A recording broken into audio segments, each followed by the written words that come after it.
portugueses chegaram ao Brasil em 22 de abril de 1500, em expedição comandada por Pedro Álvares Cabral.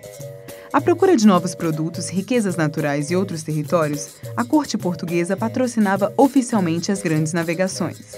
O continente americano estava dividido ao meio por uma linha tangencial, que delimitava o território pertencente a Portugal e à Espanha, países pioneiros na navegação. O acordo, assinado em 7 de junho de 1494, ficou conhecido como Tratado de Tordesilhas. A Espanha descobriu o continente americano em meados do século XV, anúncio que foi feito oficialmente por Cristóvão Colombo. Com a colonização na parte oeste do continente, iniciou-se uma corrida entre Portugal e Espanha pelo domínio do mercado econômico europeu. Com a descoberta do Brasil, os portugueses iniciaram a exploração do pau-brasil, madeira que possuía grande valor no mercado europeu. A abundância dessa matéria-prima deu nome ao país, Brasil.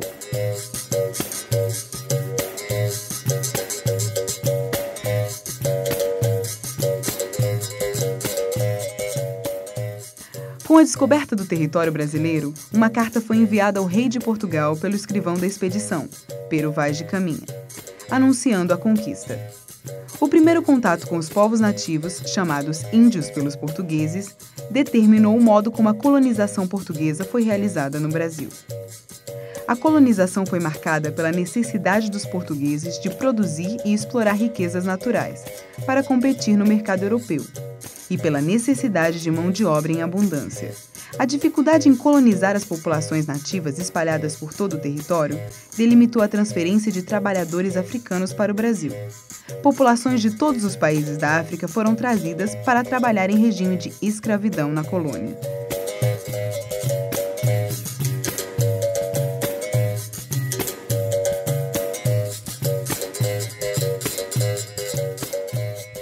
Os trabalhadores africanos eram comercializados principalmente por Portugal, que possuía colônias na África e mantinha relações comerciais com as potências do continente. Os reinos africanos aprisionavam trabalhadores durante o período de guerra, transformando-os em escravos. O comércio de escravos pelos reinos africanos era visto como uma forma de adquirir produtos que não eram comercializados no continente. Os países europeus viam essa atividade como uma forma de adquirir bens materiais, força de trabalho. Com a chegada desses trabalhadores escravos ao Brasil, iniciou-se no país um longo processo de miscigenação e formação de uma aristocracia rural. A economia do Brasil no período colonial era baseada na exploração de mão de obra escrava, indígena e africana, para a produção de recursos naturais agrícolas e transferência dessas riquezas para Portugal. Os negros brasileiros não eram tão passivos como a história diz. Eles realmente fugiam e criavam quilombos. Onde estava a capital, estava realmente o maior centro econômico e a maior quantidade de escravos. O que aconteceu? Houve uma decadência, no Nordeste brasileiro e começou a migração realmente para o Sudeste do Brasil. Com isso, essas comunidades elas foram crescendo, porque lá foram criados os ex-escravos, depois os filhos dele, e aí essas comunidades que eram uma unidade começaram realmente a se separar. O quilombo então seria, em linhas gerais, uma área afastada das fazendas, afastadas dos centros e das vilas, onde os escravos fugitivos recobravam a sua liberdade, quer dizer, se afastavam das senzalas e tentariam reconstruir a sua própria vida. De norte a sul do país, o mapa do Brasil vai apresentar uma infinidade, uma multiplicidade de centenas, de milhares desses quilombos, alguns dos quais ganharam uma notoriedade muito grande, como o quilombo de Palmares. O Zumbi, o que ele fez? Saiu para uma costa de uma serra e fez um lavrado. Um lavrado que eu digo é uma roça. E ali levou a família dele e começou a encostar os outros negros.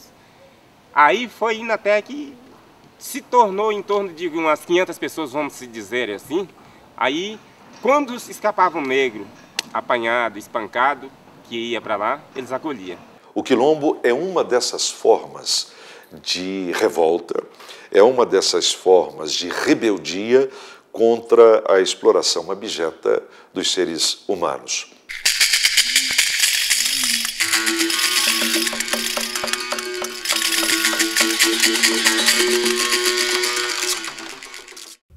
Uma das lutas que a gente vive travando aí com o governo federal é a conquista da terra e dos nossos territórios, que a gente sabe que para muitas pessoas é visto como favores. A gente pede, quer terra, nós não queremos, nós queremos que seja regularizada a nossa situação fundiária, que nós sabemos que é uma dívida histórica que o Brasil tem conosco, que nós nos trouxeram para cá e não nos deram as condições dignas para que a gente fizesse nossa reprodução física, econômica, cultural e social.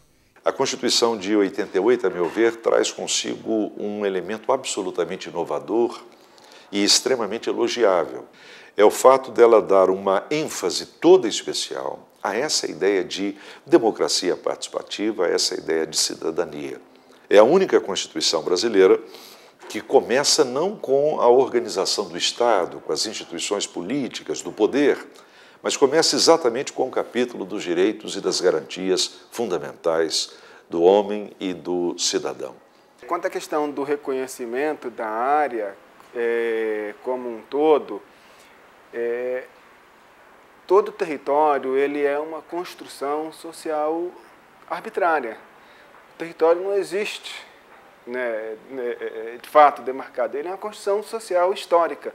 Ou seja, no passado ele pode ter sido maior ou pode ter sido menor, ele pode ter sido maior e depois encolheu, ou ele pode ter sido menor e se expandiu. Isso em qualquer povo, em qualquer nação, em qualquer lugar do planeta ocorre isso. Territórios são elementos fluidos que mudam historicamente. Só está faltando mesmo organizar da demarcação da área, porque o espaço que a gente tem é muito pequeno.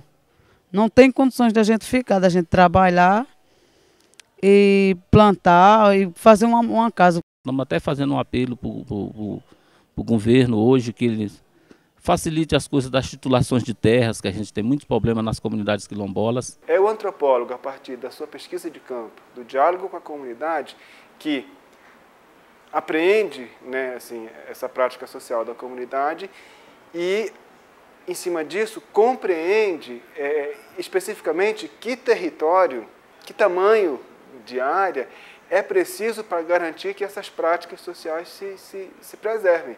Tá? Ou seja, o culto religioso vai se preservar se aquela área entrar. A prática produtiva vai se reproduzir se determinados espaços produtivos forem incluídos.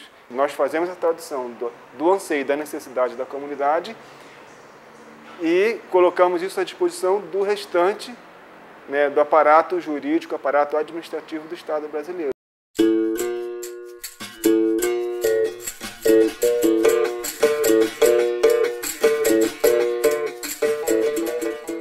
Até hoje foram expedidos 92 títulos que contemplam mais de 45 comunidades quilombolas do país todo.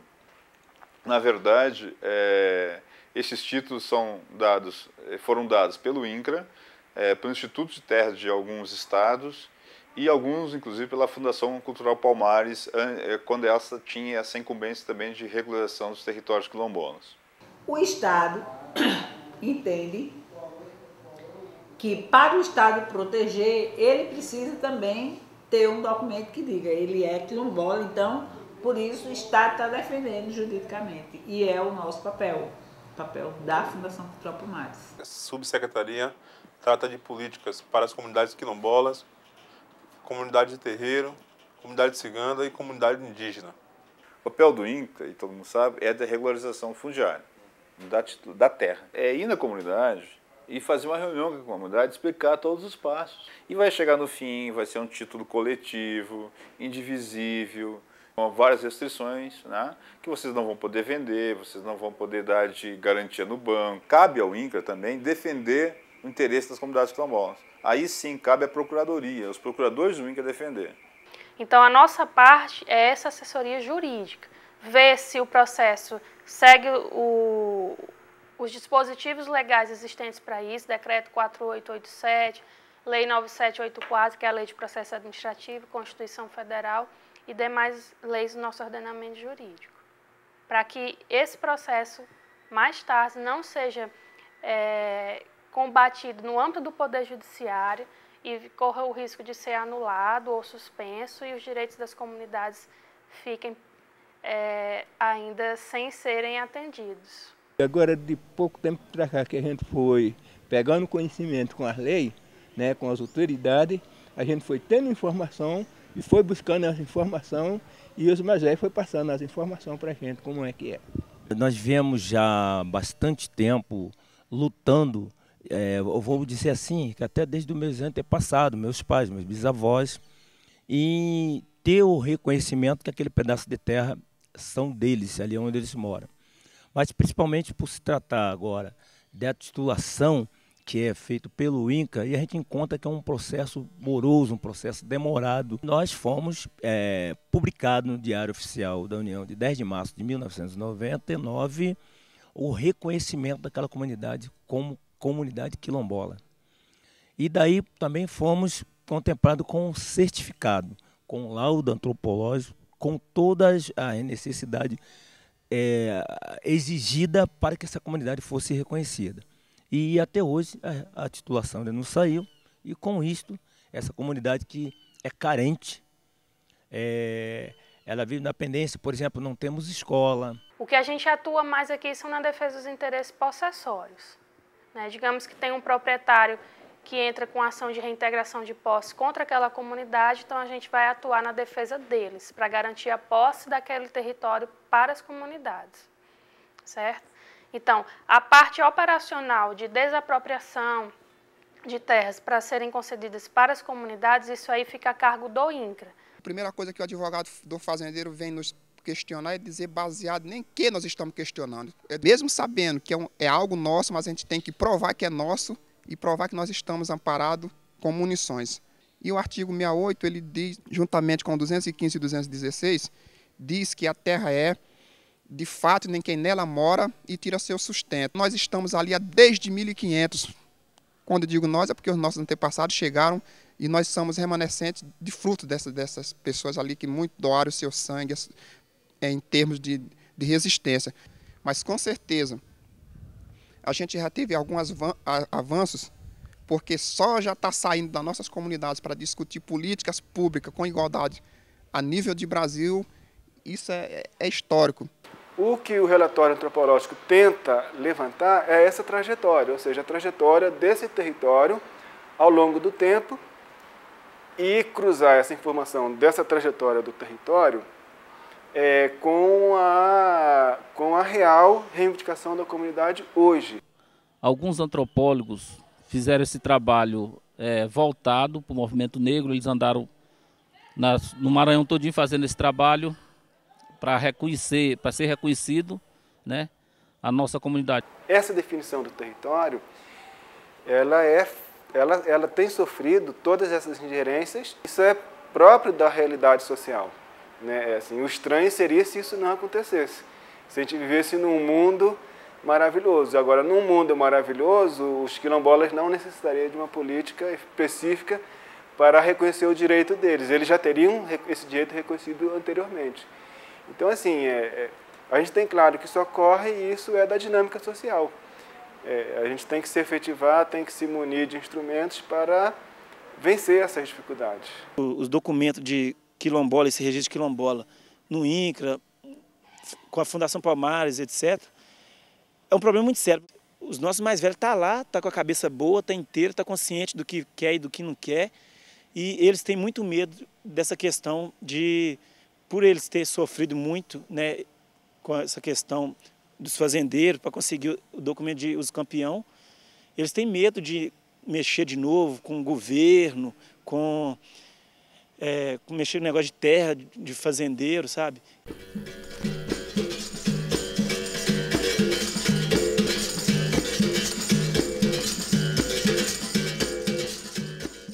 E a nossa comunidade ela é pequenininha, ela tem 11 mil metros quadrados, né? Ela é muito pequena.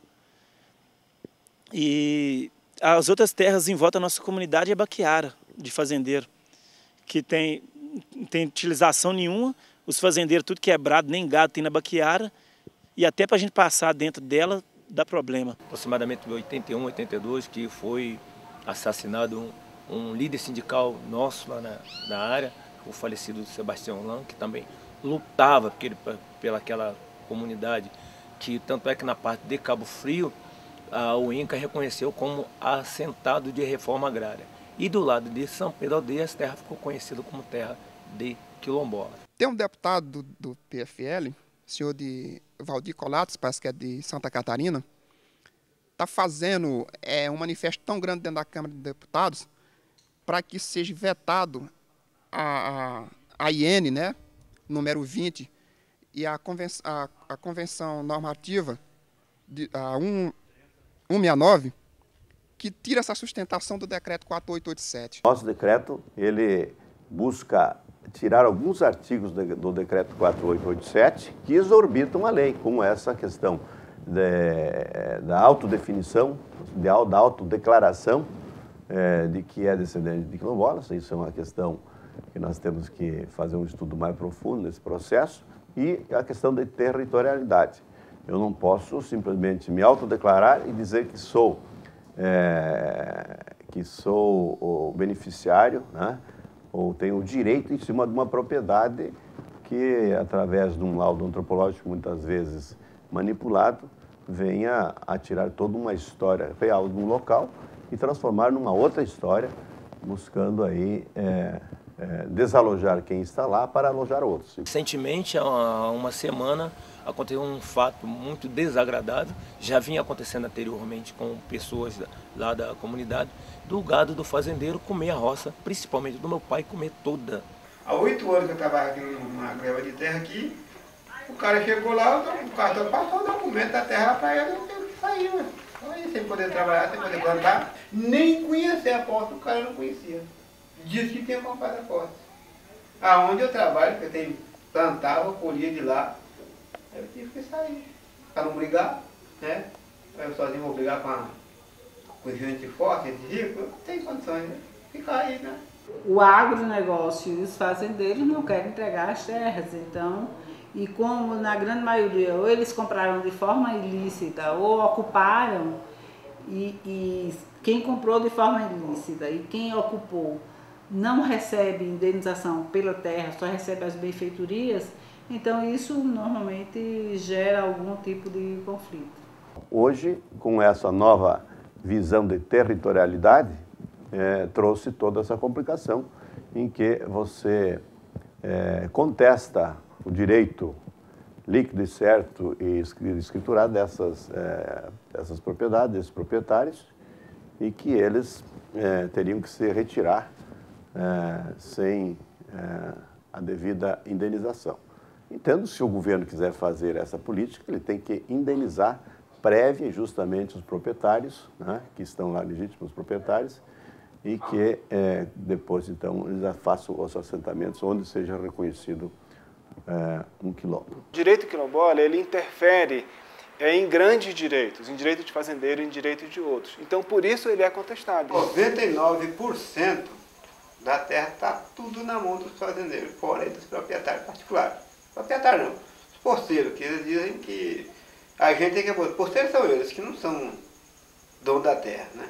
Que a maioria são griladas, a maioria, 99% são griladas, são 1% que tem a terra legalizada, a metade ainda da terra legalizada, que não são todas. Olha, como está aqui, aí ali aquela frente está tomado, né? Onde no gado nós tínhamos vaca de leite. Para cá não pode usar, que tem outro pessoal aqui que tomou conta de uma parte ali, que é onde a gente usava.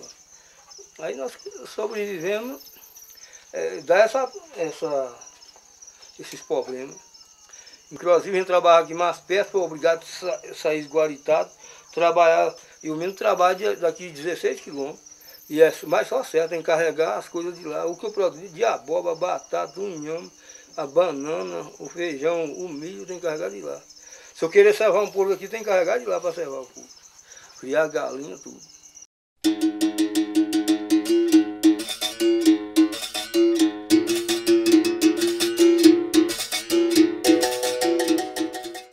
Educação, né, saúde e desenvolvimento local, né? Então, potencializar toda a produção agrícola ou artesanal que a comunidade desenvolve. Então o governo financia essas produções, bem como dar capacitação técnica para que a comunidade possa dar sustentabilidade ao seu produto e desenvolver a comunidade. Comunidade, nós trabalhamos com banana. Banana é a principal fonte de renda, né? O carro-chefe da comunidade. Nós temos assim duas situações na questão da banana. A primeira situação é a situação da banana convencional, a banana que é tratada no sistema convencional, né? Adubo, inseticida, essas coisas, né? E tem a outra que é orgânica, né? Que é um sistema ambientalmente correto, que não vai nenhum produto químico, nem herbicida, né? Que é uma banana assim natural. Né? E que junto com ela agrega assim alguns respeitos, né? Acho que todos os respeitos, né? Respeita, por exemplo, as beiras de rio, a área de APP, respeita as áreas de mananciais. É educada para não colocar nenhum tipo de veneno na terra, para não afetar o lençol freático, né? Essa banana está sendo vendida hoje para a Conab, né? Que entrega em Campinas. Também tem o artesanato também, como a gente trabalha com turismo, então está agregado, o artesanato é feito da fibra da bananeira, tudo tapete, bolsa, porta-joia, porta-retrato, enfim, bastante coisa que eu faço, pulseira, gargantilha, tapete, travesseiro, eu falo um monte de coisa assim da fibra da bananeira. Na verdade, os nossos agricultores que já estavam perdendo já, né, a prática do plantio, da criação, começaram a se inserir no movimento de agroecologia, movimento nacional de agroecologia, e hoje estão produzindo bastante, e essa produção está indo para o restaurante. Trabalhamos com turismo étnico também, onde a juventude está sendo preparada para trabalhar com o turismo étnico dentro da comunidade. Então a gente foca mais o debate da geração de renda, da sustentabilidade.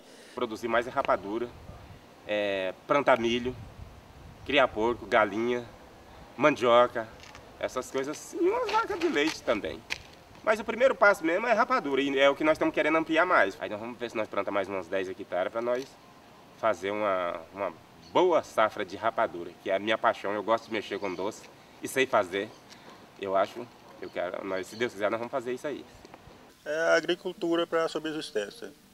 E cria um gado também, cada quem cria uma vaca para tomar o leite. A gente planta o arroz, o feijão, o milho, a mandioca, a cana, a batata doce, a abóbora doce, o inhame, a melancia, o maxixe, tudo orgânico, não tem nada, nós não usamos adubo para nada. As nossas terras de cultura, né?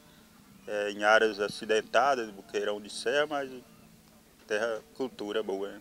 Temos comunidades atendidas no estado de São Paulo, no Vale do Ribeira, há programas do governo federal no beneficiamento da produção local, no acesso, no oferecimento de educação de qualidade para aquelas comunidades, em parceria com o MEC. Nós também temos ações articuladas a partir de parceria com governos locais. Um exemplo é o governo do estado da Bahia. Além disso, nós temos uma ação importante aqui próximo de Brasília, né, no estado de Goiás, na comunidade Calunga. Então tem uma ação articulada do governo federal, com apoio da Petrobras, né, para a construção de casas, construção de escolas, né, acesso a políticas de saúde, a beneficiamento da produção leiteira da comunidade. E essa é uma ação importante que tem um apoio da CEPI e a parceria com o Ministério da Integração Nacional. A sustentabilidade aqui no nosso Calunga é a agricultura e o turismo. Queríamos fazer uma escola agrícola aqui, sabe por quê? Onde que era ideal para a escola, não foi, está demarcado, que nós temos um decreto assinado, mas nunca foi desapropriado fazendeiro.